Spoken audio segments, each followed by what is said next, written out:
بسم اللہ الرحمن الرحیم۔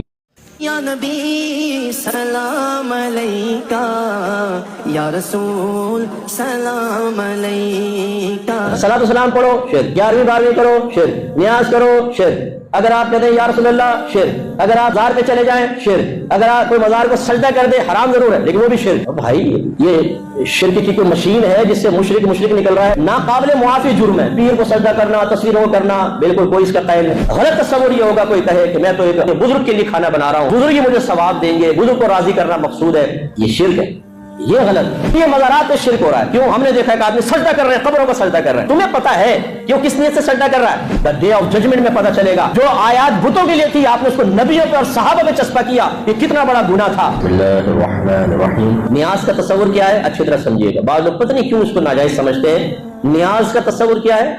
پہلے سمجھ لیں کہ نیاز، نظر، یہ ایک تحفے کا نام ہے۔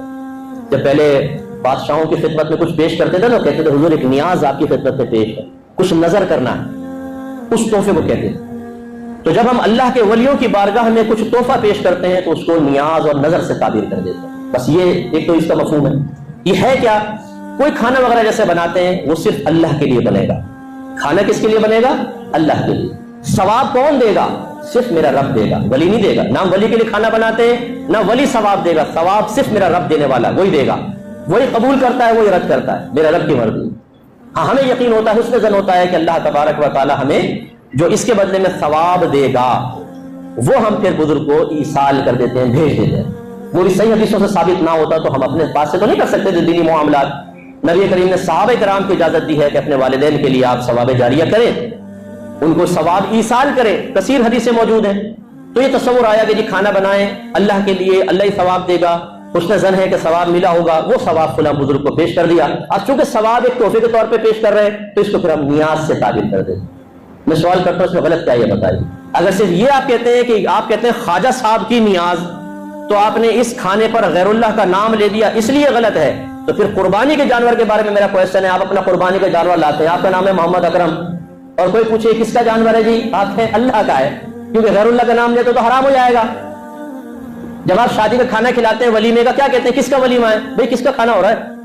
آپ کہتے ہیں جی وہ چودھری صاحب کے بیٹے کا ولیمہ ہے۔ تو آپ نے اس کھانے پر غیر اللہ کا نام لے دیا، نہیں لے دیا؟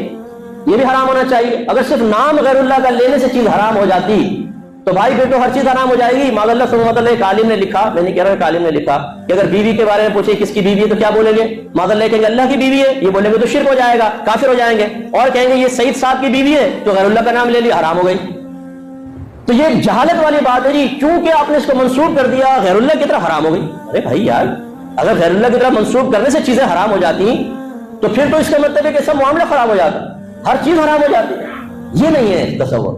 غلط تصور یہ ہوگا کوئی کہے کہ میں تو ایک بزرگ کے لیے کھانا بنا رہا ہوں، بزرگ ہی مجھے ثواب دیں گے، بزرگ کو راضی کرنا مقصود ہے، یہ شرک ہے، یہ غلط ہے۔ شرک سے ہم اللہ کی پناہ مانگتے ہیں۔ تو شرک کے قطع کما کے لیے ہم کافی ہیں، اللہ کا بڑا کرم ہے، کسی کی غیر کی ضرورت نہیں ہے، ہم اپنے لوگوں کو بچانے کے لیے کافی ہیں انشاءاللہ، شرک میں مبتلا نہیں ہونے دیں گے۔ لیکن جو غیر شرک کو شرک کہے اسے بھی پیار سے سمجھائیں گے کہ شرک تمہاری طرف ہی لوٹ کر آئے گا۔ اس لیے کہ اللہ کے نبی نے ارشاد فرمایا کہ جو کسی مسلمان کو کافر کہے اور وہ کفر کا اہل نہ ہو تو کفر کہنے والے کی طرف لوٹ آتا ہے۔ علماء نے فرمایا اس کا ظاہر تو یہی ہے کہ جو کسی مسلمان کو کافر کہے وہ کافر نہیں تو کہنے والا خود کافر ہو جائے۔ سمجھ نہیں آیا؟ تو یہ بہت خطرناک چیز ہے۔ اب میں تو نیاز کا قائل ہوں اور بھی ہزارہ امام نیاز کے قائل ہیں۔ سوال یہ پیدا ہوتا ہے، آپ کہتے ہیں نیاز شرک ہے، پھر مشرک کے پیچھے نماز بھی پڑھ لیتے ہیں، یہ بڑی حیرت انگیز بات۔ اب سوال یہ پیدا ہوتا ہے جو مشرک امام بیٹھا ہوا ہے اس کے پیچھے آپ نماز پڑھ رہے ہیں تو بتائیں اسے مشرک سمجھا کہ نہیں سمجھا؟ آپ کے نزدیک تو مشرک ہے۔ اگر مشرک آپ نے نہیں سمجھا تو پھر مشرک کو غیر مشرک کہنا، اس کا مطلب اس کی عقیدت ٹھیک کہہ رہے ہیں آپ گئے کام سے۔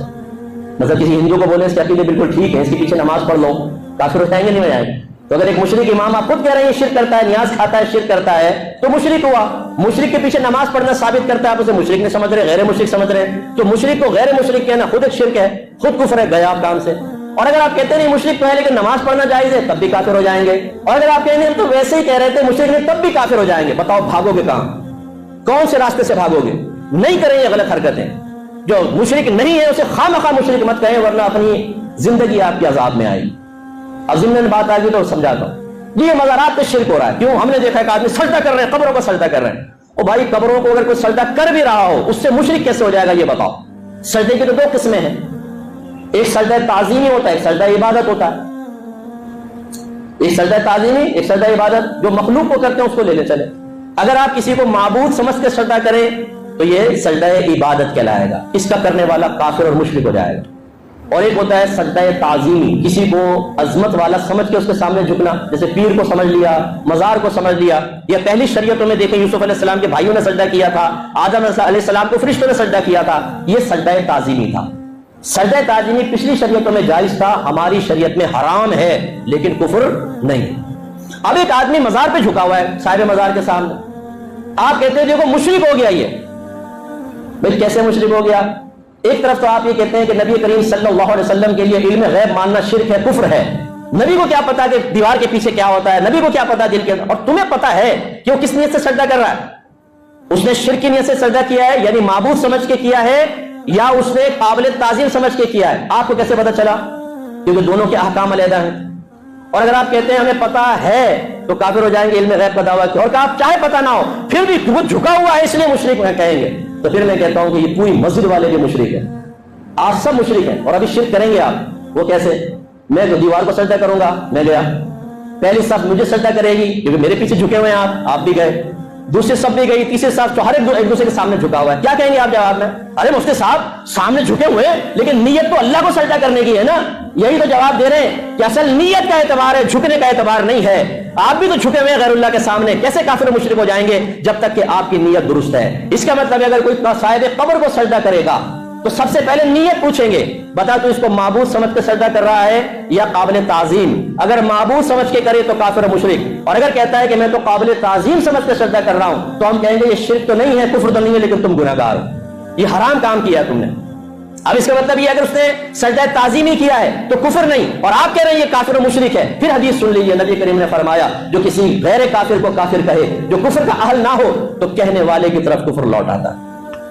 اب آپ بتائیں، میرے خیال میں جاہل سے جاہل آدمی کو بھی پکڑیں گے نا مزار پر، جو بالکل گاؤں سے اٹھ کر آیا ہے، اور آپ اس سے کہیں گے بتا تو نے بھی سجدہ کیا تھا صاحب مزار کو، کیا اس کو خدا سمجھتا ہے؟ وہ کہا اللہ حول ولا قوت، بھائی اللہ کے ولی تھے، میں تو تعظیم کر رہا تھا. یہی کہے گا وہ. کوئی کسی مسلمان سے آپ تصور کر سکتے ہیں کہ خدا سمجھ کے سجدہ کر دے کسی کو؟ لیکن آپ نے قسم کھائی ہوئی ہے کہ غیر مشرک کو مشرک ضرور قرار دینا. تو آپ بتائیں قصوروار کون ہے؟ جو سجدہ کر رہا ہے میں کہتا ہوں وہ بھی قصوروار ہے، لیکن اس سے بڑھ کر قصوروار وہ ہے جو اس کو مشرک کہہ رہا ہے.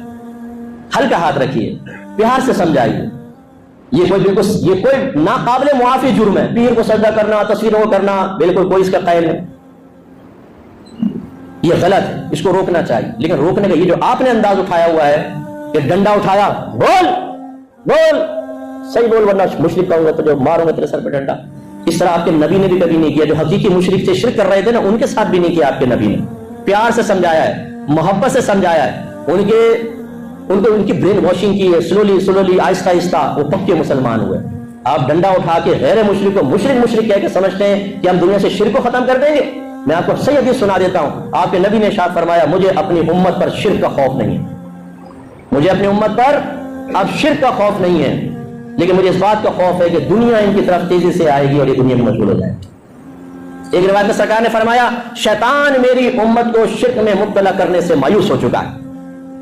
آپ کے نبی غیبی خبریں دیں کہ میری امت شرک نہیں کرے گی. آپ کہیں کہ ہر تیسرا آدمی مشرک. تیسرا صلاۃ و سلام پڑھو شرک، 11ویں 12ویں کرو شرک، نیاز کرو شرک. اگر آپ کہتے ہیں یا رسول اللہ شرک. اگر آپ نیاز مزار پہ چلے جائیں شرک. اگر آپ کوئی مزار کو سجدہ کر دے حرام ضرور ہے لیکن وہ بھی شرک.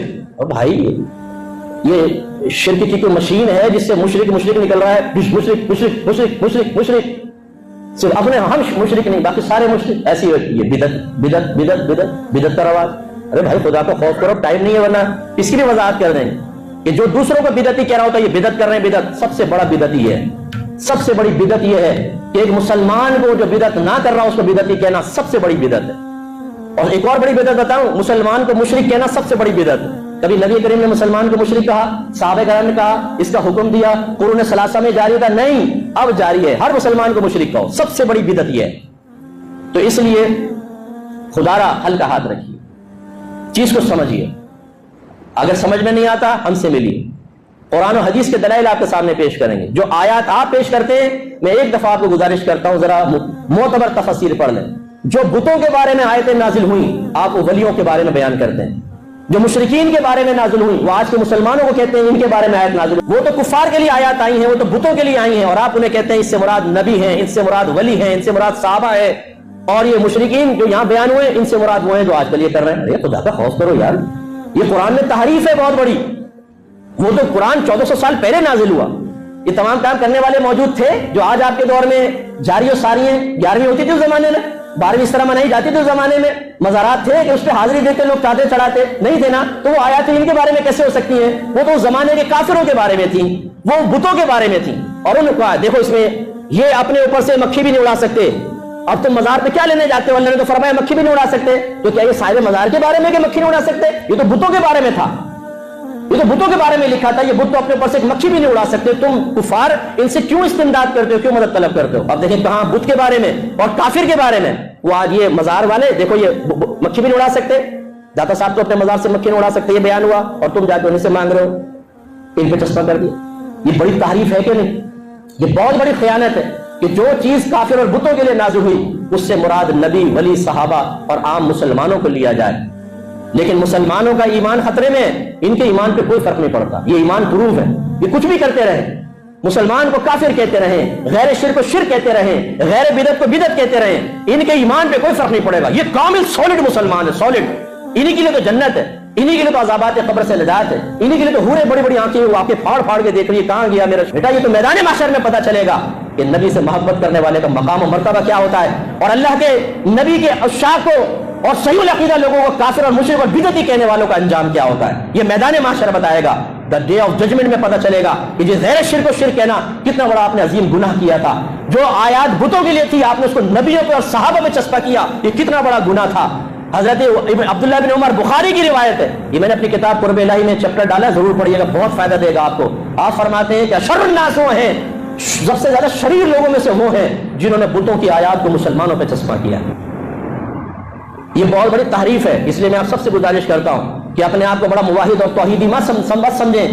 بعض اوقات توحید شرکیہ بھی ہوتی ہے. شیطان کی توحید شرکیہ توحید تھی, اس نے اللہ کو واحد مانا تھا.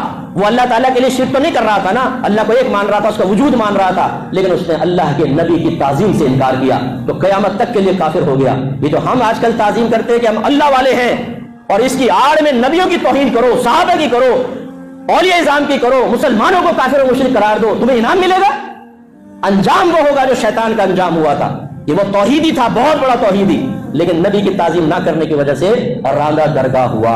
ڈریے, میں بھی ڈروں اپنے ایمان کے بارے میں, آپ بھی خوف زدہ رہیے. اس روش کو چھوڑیے, یہ تباہ کرے گی. پہلے دین سیکھیں صحیح طرح, قرآن کو پڑھیں تفسیر کے ساتھ, اور آج کل کے کسی مولوی صاحب کی تفسیر نہیں, جنہوں نے, میں نے ایسی تفسیر دیکھی ہے مشرکوں کے بارے میں آئے تھے, نیچے لکھتے ہیں دیکھا یہ سب پیروں, فقیروں, مزارات والوں کے بارے میں لکھا ہوا ہے. ارے بھائی خدا کا خوف کرو, لوگوں کو گمراہ کر دیا آپ نے, ان کے درمیان نفرتیں پیدا کر دی آپ نے, یہ غلط ہے. ایسی تفسیر نہ پڑھیں, عربک تفسیر پڑھنے کی کوشش کریں, ان سے آپ لیجئے جو اکابرین نے لکھا ہے, تب آپ کو صاف کلیئر پتہ چلے گا. انہوں نے واضح طور پہ لکھا ہے یہ آیت بتوں کے لیے ہے, یہ کفار کے لیے, مسلمانوں کے لیے نہیں ہے. اللہ تعالیٰ ہمیں سمجھنے کی توفیق عطا. ویورز, اسی طرح کی امپورٹنٹ اور اسلامک انفارمیشن حاصل کرنے کے لیے سنی اسلامک فیکٹس چینل کو لائک, شیئر اور سبسکرائب کیجیے, اور اپنے دوستوں میں شیئر کیجیے, اور بیل بٹن کو ضرور دبائیں تاکہ آپ کو ہماری سبھی ویڈیوز ملتی رہیں.